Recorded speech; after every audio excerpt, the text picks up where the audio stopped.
Yo, what's up, family? Before we start the video, please leave a like, subscribe, and share any and everyone that you can. Just view out there a little bit more. With that being said, let's get right into the video. The NBA's All-Star Weekend is wrapped up and Celtics basketball comes back on tomorrow. Before they begin the last stretch of the regular season, I wanted to detail some of my favorite offensive plays of this month, so let's get into the film. Alright, how y'all doing? I hope y'all doing good. If you're new here, welcome. If you're not, make sure you take your shoes off before you come in the house. And the Boston Celtics have played about, 5 or 6 games in February, and I know the All-Star Weekend is a long process. I just need an excuse to talk about basketball while this break is happening. So again, Celtics basketball comes back tomorrow, and again, they played a couple games this February, and each of these actions that I have at least 2 or more plays in them. I'm showing like the variation with these sets and these actions that the Celtics can do, because a lot of the stuff that they run, they have multiple options, and they do a nice job of not being robots on offense and just taking what the defense gives them.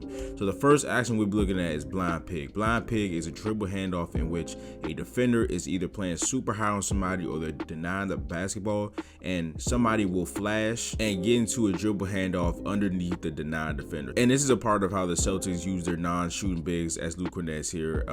As spacers, we know that the Celtics usually have a lot of lineups where there's 5 guys who can shoot the ball. Luke Kornet is not one of those guys. So how do the Celtics uphold their spacing when Luke Kornet is on the floor? This is one of the ways, right? Getting right into dribble handoffs, getting right into high ball screen pick and roll. So here, the Spurs are very small without Victor on the court. I believe the center right now is either Sohan or Harrison Barnes. So I believe they're cross matched because we just came down in semi-transition. So we got Harrison Barnes on Kristaps Porzingis, and you see what that does to Chris Paul. Chris Paul just trying to sneak over here, offer some help. So teams, like they should do, won't guard Luke Kornet out on the 3-point line because he's not going to shoot the ball. What this does, right? So you see the ball right here. You see how Champagnie comes up on Derek White, right? That's not really denying Tatum can still pass the ball, but they initiate blind pick action with the pass to Luke Kornet. So you see he gets the pass, and then it's a dribble handoff right here to Derek White. And you see how much space Derek White actually needs. Like, he doesn't need much space at all to get this shot off.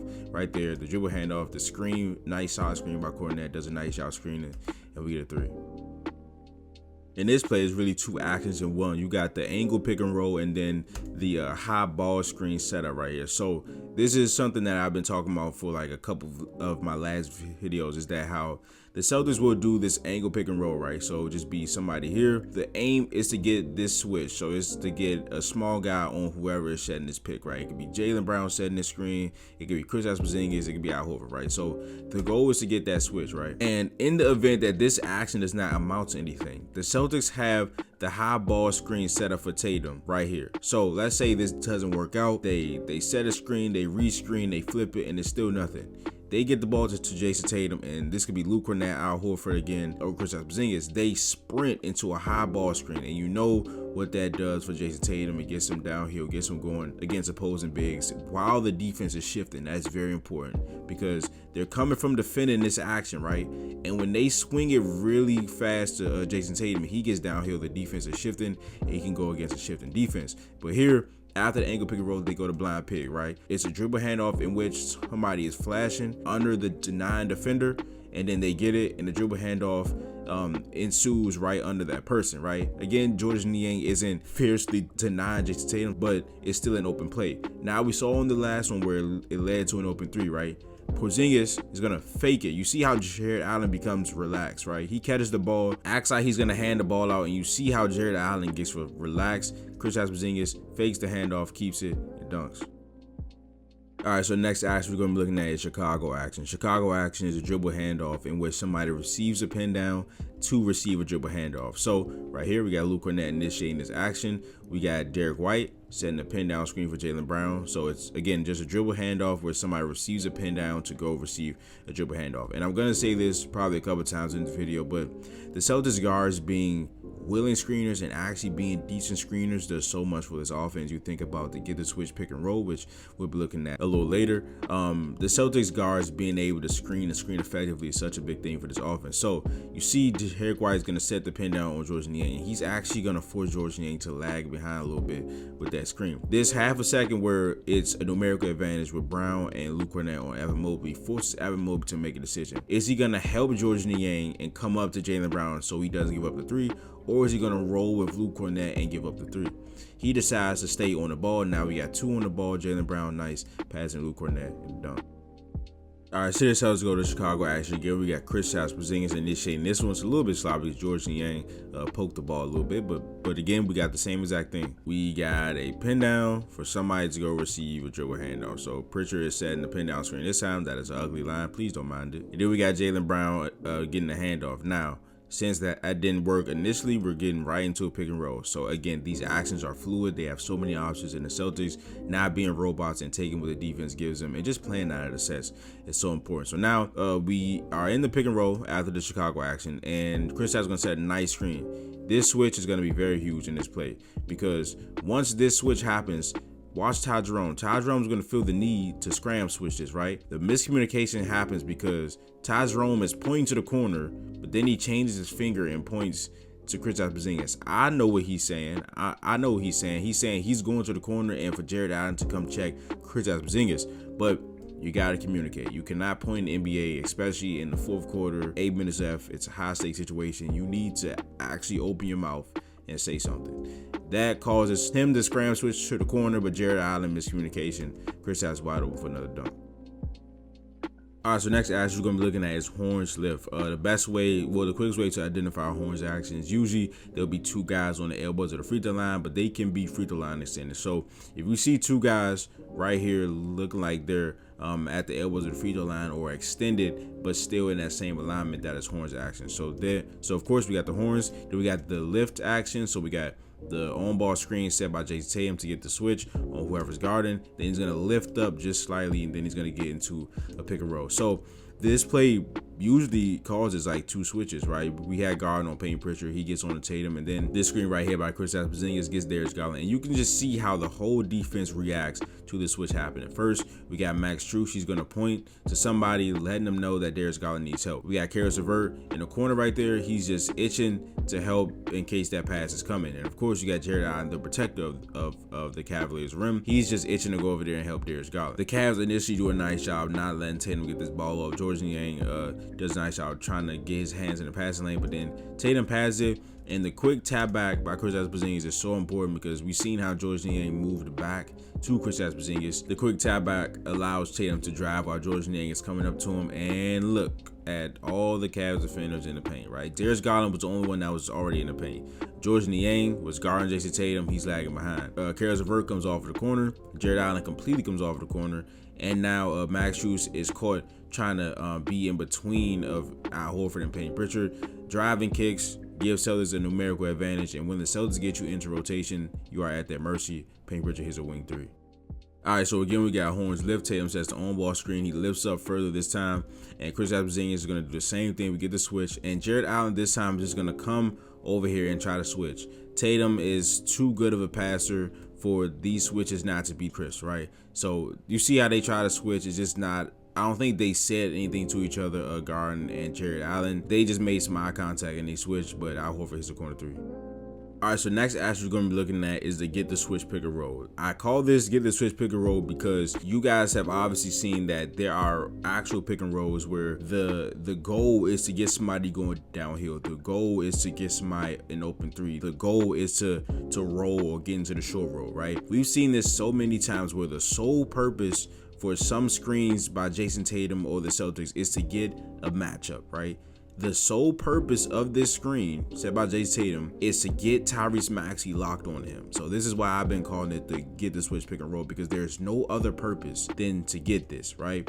So he gets the switch on Tyrese Maxey, gets him in the post position. I like the angle that Jason Tatum gives Derek White towards the rim. He sees how hard Tyrese Maxey is fighting him, so he lets his momentum carry itself. Tatum's going to use that left arm just a little bit to push Tyrese Maxey over to the top. So we get it right here in the paint, which causes Ricky Council right there to get to Jason Tatum because, of course, he has to help Tyrese Maxey. Tatum, being a good and quick decision maker that he is, gets it back out to Derek White and he hits a three.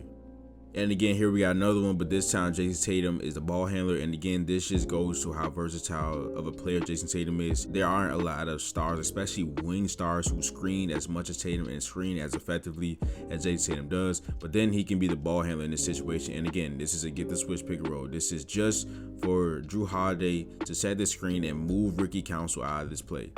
that is his only purpose. His purpose isn't to go screen, it's not to roll, it's not to pop. Just get Ricky Council out of the picture and force Tyrese Maxey to guard Jason Tatum. Jason Tatum does the right thing, goes to the paint, hits a mid-range jumper. All right, so here is the start of the Celtics going to their Rams series. So of course, a Ram screen is an off-ball screen set for somebody to go set a ball screen. So it's gonna be the off-ball screen setter. He sets the screen there for the Miss Kada, and he's gonna come over and set this on-ball screen for Jason Tatum. And Joe Mazzulla and the Celtics have talked about their guards are such willing screeners, and it does so much for their offense. Watch what Derek White does to Karl Anthony Towns.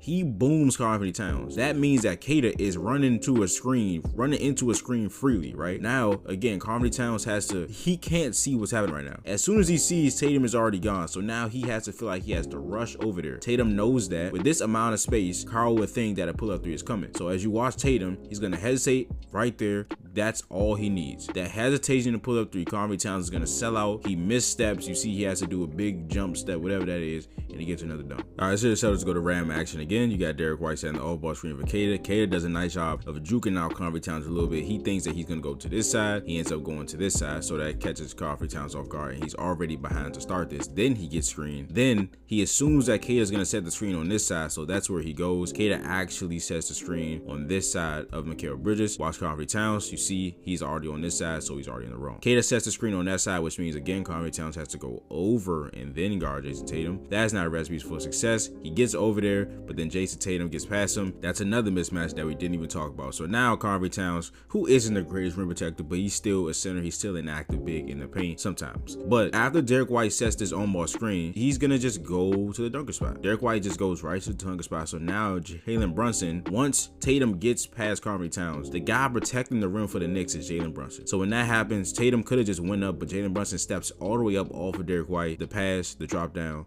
and the layup. And if it ain't broke, don't fix it. So just go right back to Ram action. Kada comes out on this side, but then he's gonna twirl over here and try to set the screen. Karl Anthony Towns actually does a nice job of getting over there in time, but again, it's just so tough to come over and then guard Jason Tatum as he's going downhill. And this time, instead of Derek White being in the dunker spot, which he was right here, he is now on the wing, and Jalen Brunson decides to help, which, I mean, I guess he doesn't have a choice, or he's gonna let Jason Tatum drive right past Karl Anthony Towns, and Derek White's wide open for the three. And I know you guys have seen this play, but these are my favorite plays of February, and this is one of my favorite actions that the Celtics run. So it's the Verjao screen or the change to ankle pick and roll, but this is a part of the Ram series because they started with Ram action, and it's important that they do this because, again, if you've seen the last video, I try to detail this. I'll try to detail it a little bit different, but again, it just does so much for Jason Tatum and so much for his offense. So again, the Ram action, the on-ball screen set for somebody to go set a ball screen, right? Paper pitcher sets the screen on Harrison Barnes. He doesn't get like stuck or anything, but that one misstep where he has to do this, now he's lagging behind, right? So now he is just trusting his eyes at this point, right? Luke Kornet's coming out of this super fast, so he's trying to get to it now. So the first thing that Harrison Barnes sees is that, okay, he gets screened, right? He sees Luke Kornet coming up to the left side of Jeremy Sohan. He has to get prepared to guard Jason Tatum in this pick and roll, right? And this is where the Verjao screen or the change in ankle screen comes into play, right? So he runs up to the left side of Sohan, but then he's gonna switch it at the last second. He's gonna screen on this side, and what that does, right? You're gonna see what that does to Harrison Barnes, right? Luke Kornet is on this side of Jeremy Sohan. He's on the right side. Harrison Barnes still hasn't registered that he needs to be over here to guard Jason Tatum. The effect is that, A, it's already hard guarding Jason Tatum going downhill, or if you're in drop coverage, him with these pull-up threes, he can do anything. Now you have to go over and then guard. The time you're spending going laterally instead of going up to guard Jason Tatum is all he needs. So we got that action. Harrison Barnes has to come over. Now there's two on Jason Tatum. There's two people on Jason Tatum. The Celtics have already won. They have a numerical advantage. They have Luke Kornet, who makes great decisions in the short roll and in the roll, in the pick and roll. Now the Celtics have the defense at their mercy. We have a little 3-on-2 action right here in this area of the court. We got Payton Pritchard, who after the Ram screen went straight to the dunker spot. Now with Kornet rolling because there were two on Jason Tatum, De'Aaron Fox had to step up. He steps up off of Payton Pritchard, which means Stephon Castle has to go down to Payton Pritchard. We pass it around and we get a good look at the three. So this play is called 77 axis. So 77 can be used in transition, it can be used in semi-transition, but it's when somebody is walking down the court and two on-ball screens are set for them. So you see Payton Pritchard right here, he's one. Luke Cornet is the second one. So if you see 2 ball screens set for somebody as they're walking down the court, that's 77 action. Now the exit part of this is just a screen set along the baseline for somebody to go to the corner. So that is what Kata does right here, and then Peyton Pritchard is able to go to the corner and get the shot. Now what the Celtics do with this, right? You see as they start to play with the 2 ball screens, you see Peyton Pritchard is gonna act like he's gonna go set the stagger action for Sam Hauser. So if you've seen the Celtics, they will have a guy here, he sets one screen, and a guy here, he sets the same screen, and then Sam Hauser will come out here, or he'll either twirl it and do something off of that. So as you see Peyton Pritchard run over there, it looks like he's gonna set a screen, and Cam Payne starts to set up defensively like Peyton Pritchard's gonna set a screen on him. But Josh Hart, this play is because Josh Hart just did not pay any attention to Peyton Pritchard after he slipped that screen. He just loses Peyton Pritchard, finally realizes what's happening, but it's too late. Kata sets a screen and needs a 3. But that is the video. If you enjoyed it, please leave a like, subscribe, and share it in everyone that you can. Just get out there a little bit more. But I will see you guys in the next video. This is Nick. Peace.